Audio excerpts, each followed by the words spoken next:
और उस परेशानी में पता नहीं मेरे दिमाग में क्या सूझी, और मैं नाई की दुकान पे गया और मैंने कहा बाल उड़ा दे मेरे। पता नहीं क्या हुआ यार, मतलब है बहुत बचपने वाली बात या क्या है, और मैं गंजा हो गया। स्टोरी टाइम भैया, स्टोरी टाइम। चलो आ जाओ 5 मिनट स्टोरी सुन लो। स्टोरी टाइम आ जाते हैं।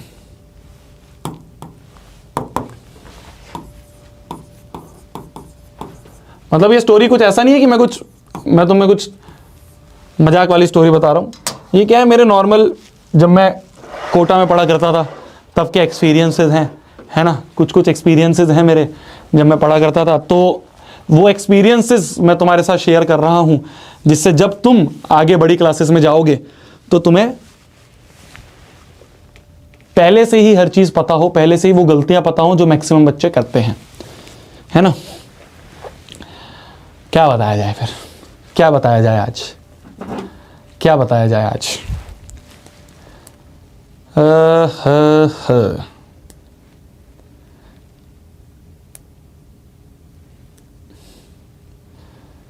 तो मैंने तुम्हें पिछली क्लास में बताया था कि मेरे मैथमेटिक्स में जो मेरी कोचिंग का, जब मैं जेई की कोचिंग करता था, तो जेई की कोचिंग में मेरे मैथमेटिक्स के टेस्ट में -1 नंबर आए थे, है ना। मैंने तुम्हें बताया था सबसे पहला टेस्ट जो था मेरा, उसमें मेरे -1 नंबर आए थे।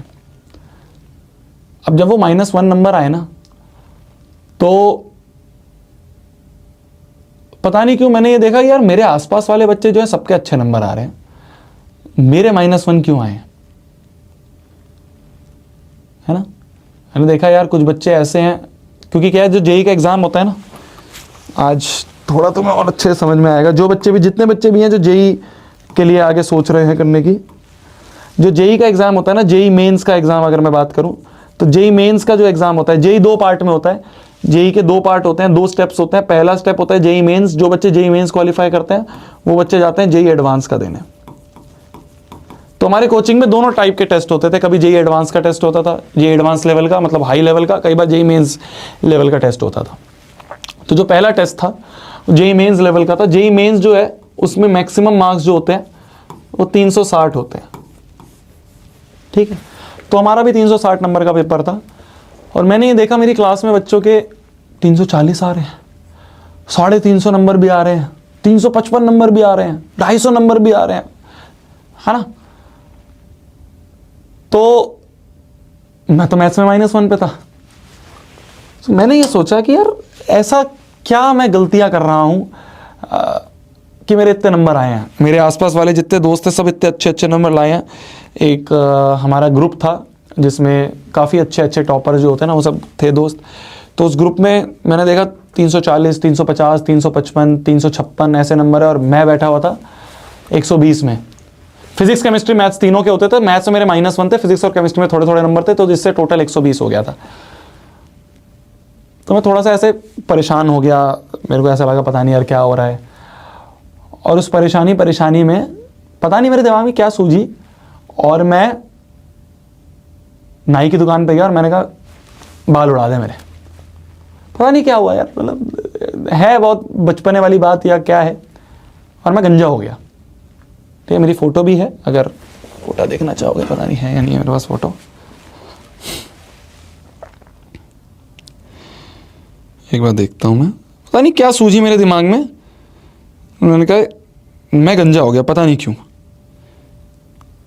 अभी तो है नहीं, एक फ़ोटो है ये, मतलब इसमें बिल्कुल गंजा तो नहीं दिख रहा हूँ मैं, बट हाँ थोड़े थोड़े बाल दिख रहे हैं।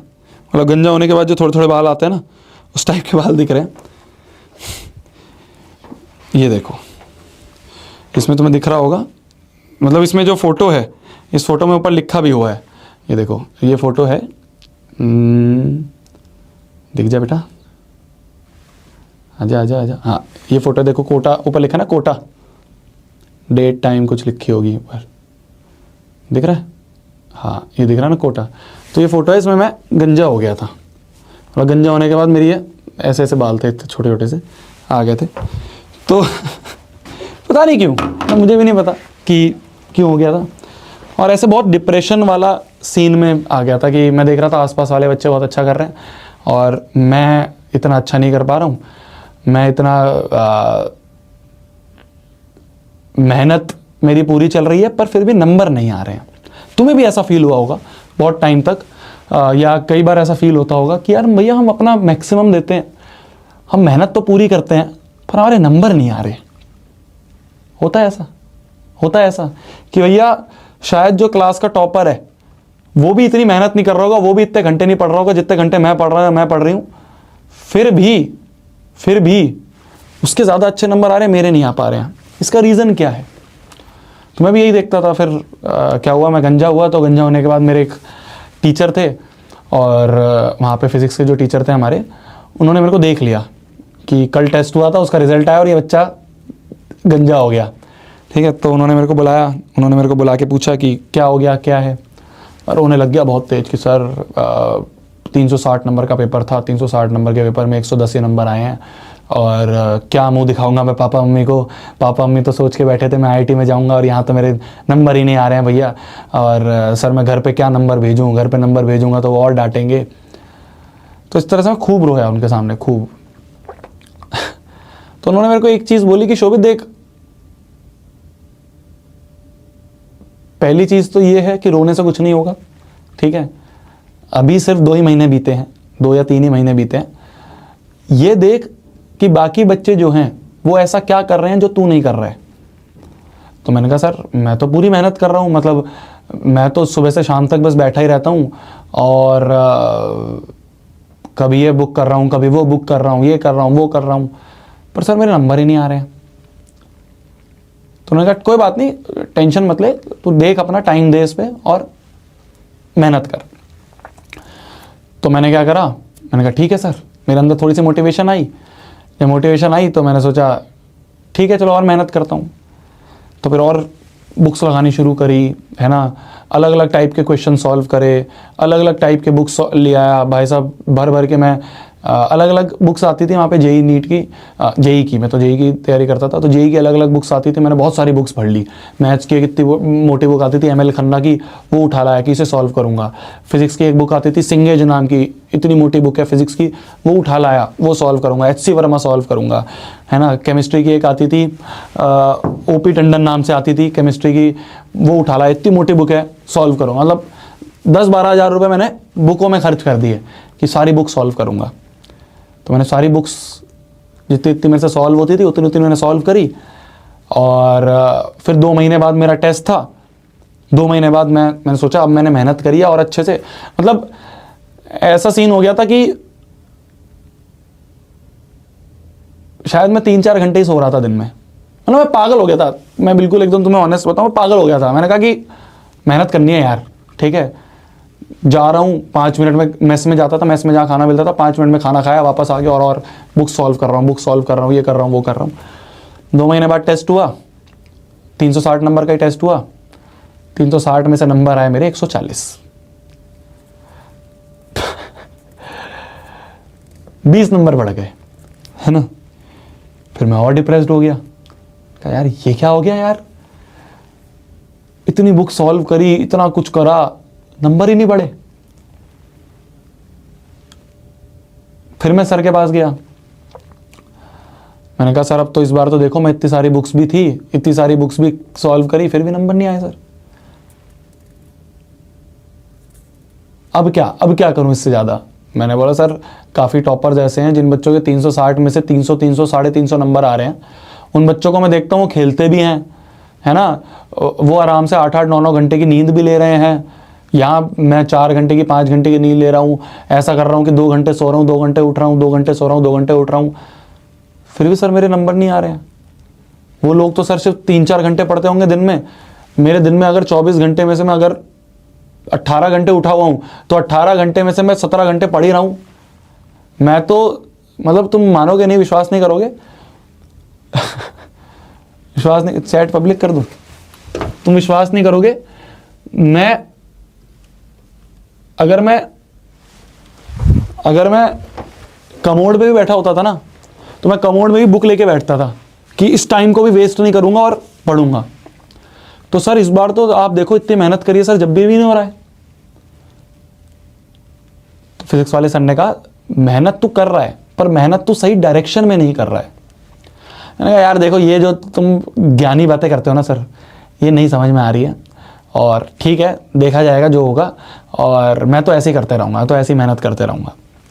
आगे कुछ महीने और 1-2 महीने और बीते, मैं इसी तरह से मेहनत करता रहा कि यार बुक सॉल्व कर रहा हूँ। फिर अगला टेस्ट हुआ, अगले टेस्ट के बाद मैं फिर वही 120, 130, 140 की रेंज में रहा। फिर मैं एक और टीचर के पास गया जो हमारे केमिस्ट्री के टीचर थे। उनके पास जब मैं गया तो मैंने उनके सामने भी यही बोला कि सर बहुत मेहनत कर रहा हूँ सर, मेहनत करने के बाद भी रिज़ल्ट नहीं मिल रहा है, क्या करा जाए।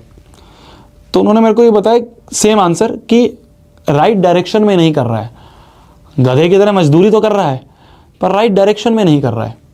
मैंने कहा सर वो राइट डायरेक्शन क्या है वो बता दो आप। तो उसने कहा तूने बुक सॉल्व करी है बहुत सारी। मैंने कहा हाँ जी करी है सर। कह रहे उन बुक्स में से कौन सी ऐसी बुक है जिसका एक एक क्वेश्चन तूने फाइनल आंसर तक निकाला है। मैंने कहा सर मतलब। उन्होंने कहा मतलब जो भी बुक्स तू सॉल्व कर रहा है, क्या उन बुक्स को तू सीरियसली सॉल्व कर रहा है या सिर्फ इसलिए कर रहा है कि बहुत सारे नंबर ऑफ क्वेश्चंस कर लेता हूं। मैंने कहा सर, वो कह रहे बता अगर कोई क्वेश्चन में डाउट होता है तो क्या करता है तू। मैंने कहा सर अगर कोई क्वेश्चन में डाउट आता है तो मैं तो उस पर सर्कल लगाता हूं और आगे बढ़ जाता हूं। तो सर ने पूछा फिर उस सर्कल का क्या होता है। मैंने कहा सर मतलब अगर टाइम मिलता है तो मैं किसी टीचर से डिस्कस कर लेता हूं या किसी टॉपर से डिस्कस कर लेता हूं, नहीं टाइम मिलता है तो वो छूट जाता है। कह रहे वहीं तो दिक्कत है, जो तेरे को क्वेश्चन आता है तो सिर्फ उसी टाइप के क्वेश्चन करे जा रहा है।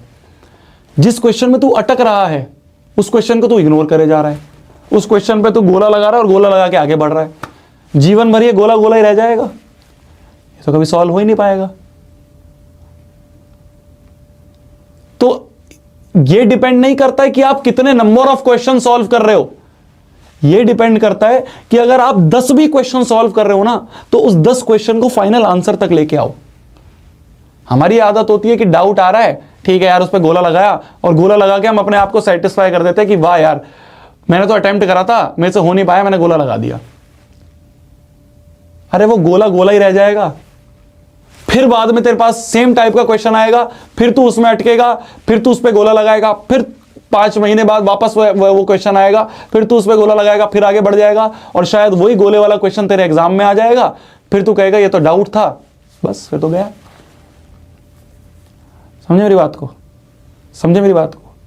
तो डिपेंड ये नहीं करता है कि तुम कितनी क्वांटिटी ऑफ क्वेश्चंस कर रहे हो, डिपेंड ये करता है कि तुम जितने भी कर रहे हो क्या उसको सही से कर रहे हो। मेरे को सर ने बोला तेरे को कोचिंग वालों ने मॉड्यूल दी है, तू उस मॉड्यूल को सॉल्व करता है। मैंने कहा सर मॉड्यूल कौन सॉल्व करेगा, मैंने तो सर सिंगेज ले रखी है, मैंने तो सर ओपी टंडन ले रखी है, मैंने तो सर एमएल खन्ना ले रखी है, मैंने तो सर आर.डी. शर्मा ले रखी है, मैंने तो सर एच.सी. वर्मा ले रखी है, मैं तो वो सॉल्व करता हूँ। मॉड्यूल क्या सॉल्व करना सर मॉड्यूल।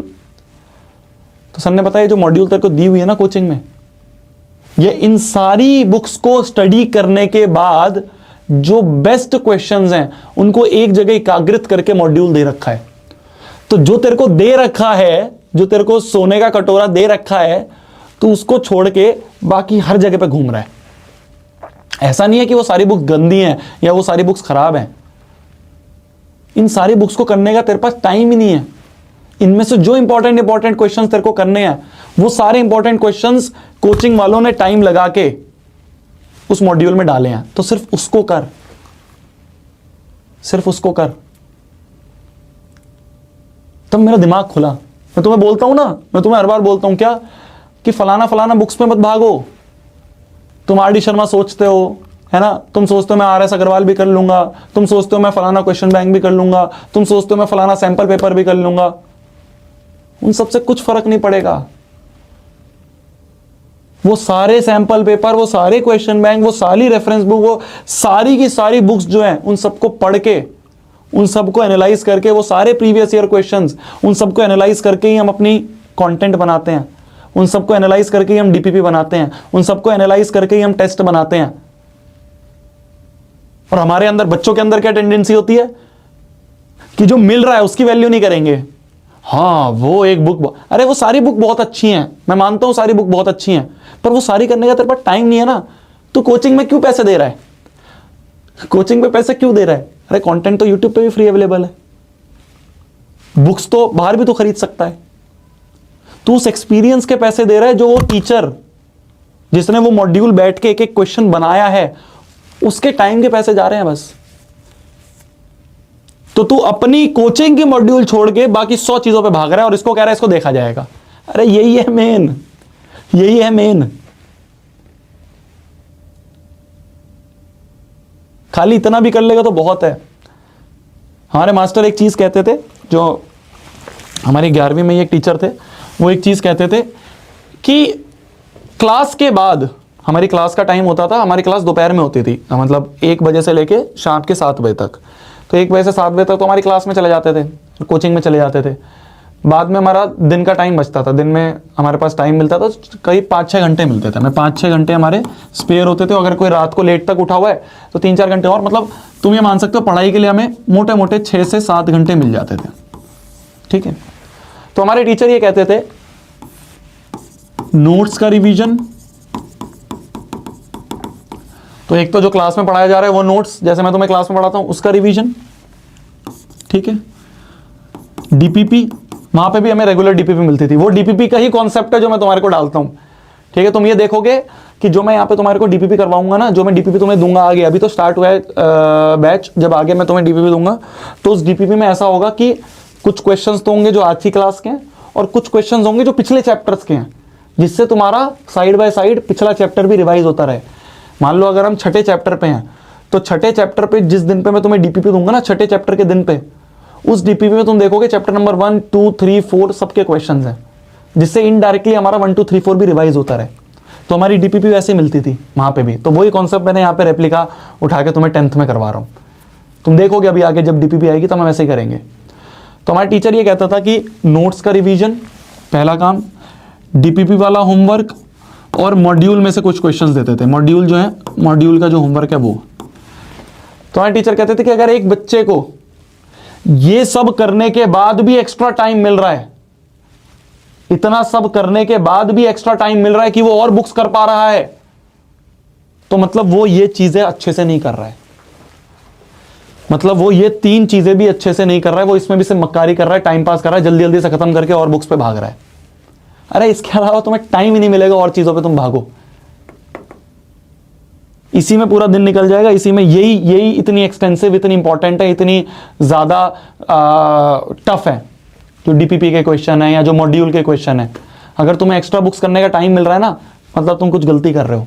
और मैं भर भर के एक्स्ट्रा बुक्स कर रहा था, पूरी 11वीं मेरी ऐसे निकल गई थी, पूरी 11वीं ऐसे निकल गई थी।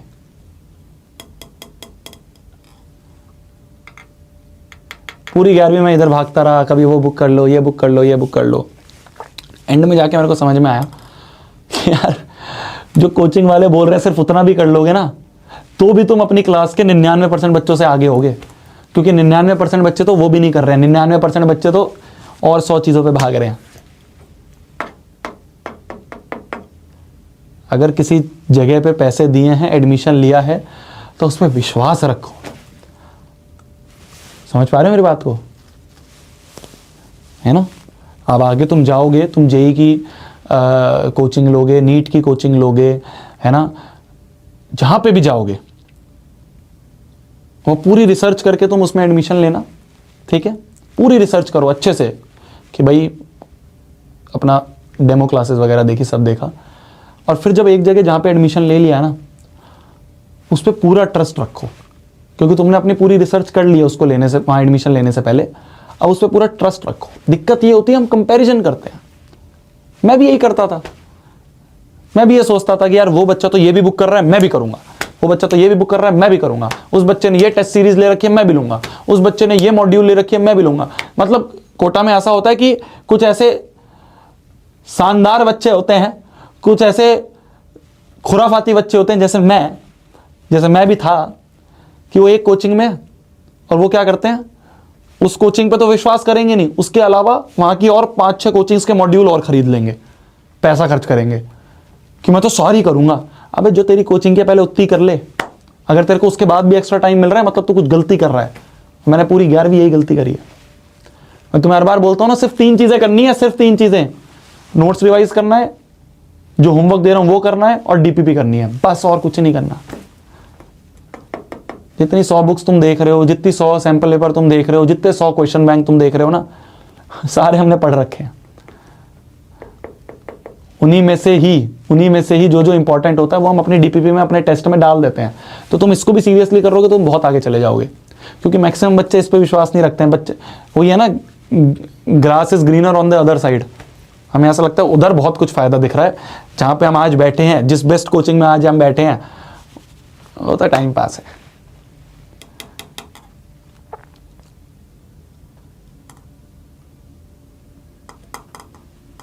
बहुत सारी चीज़ें यार ऐसी, मतलब बहुत सारे किस्से हैं ऐसे, बहुत सारे, मतलब मेरी फेलियर स्टोरीज हैं और कुछ नहीं है।